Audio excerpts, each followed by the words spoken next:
from south of Limpopo, coming from none other than the G40 aligned EFF led by Julius Malema. Unhappily, he has swallowed hook, sink, and line the misinformation and disinformation fed to him by G40 labels who are exiled there, and whom I must point out are rebels without a cause. For the education of Mr. Malema and his moribund band, they must know that firstly, they are not Zimbabwe's official opposition party. We have enough headache from the foreign recruited and funded MDC opposition and these foreign funded NGOs who, for the information of the public, foreign funded NGOs in this country number in excess of 1,000.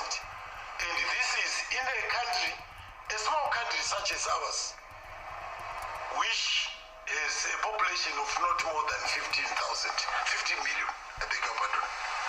So it's very clear we are not short of enemies by reason of our revolutionary stance on behalf of the people and all oppressed people of the world. So we said to Julius Malema, don't add the EFF to the list of our enemies. We have one too many enemies. Mr. Malema, you have a tendency of using your loud mouth to speak on subjects you know nothing about. You have not bothered to read our constitution. For the record, our current constitution was approved in a national referendum and by Parliament in 2013. ZANU, for the information of Mr. Malema, the current in bringing about the current constitution, both in terms of campaigning during the referendum and approval in Parliament, ZANU-PF and the MDC collaborated in that endeavor. But as soon as the MDC lost the 2013 harmonized elections, the neo-colonial mentality of the MDC reasserted itself, and they lost their memories, and they retained calling for the continuation and intensification of illegal sanctions to achieve regime change and a reversal of the land redistribution program, forgetting that the policy of the land question had been entrenched in section 72 of our constitution. We have photographs which I will not disclose now, when they globe-trotted Chamisa and Biti to the United States, the U.S. Foreign Relations Committee, meeting Mr. Jeff Flake, chairman of that committee, calling for the intensification of illegal sanctions against Zimbabwe. We take this as one of many setbacks, one of many pitfalls that our revolution has had to encounter. And as I pointed out before, in a revolution, sometimes you take one or two steps back. A revolutionary path is never a straight line. And the biblical trek of the Israelites from Egypt to the promised land, New Canaan, epitomizes a great many revolutionary journeys. There are those who would not take or suffer the pain and deprivations encountered on the journey, and they wanted to go back to oppression. In the case of the Israelites, to Egypt. In the case of our MDC, they wanted to go to Rhodesia. They are so young that they don't even know what oppression was in Rhodesia.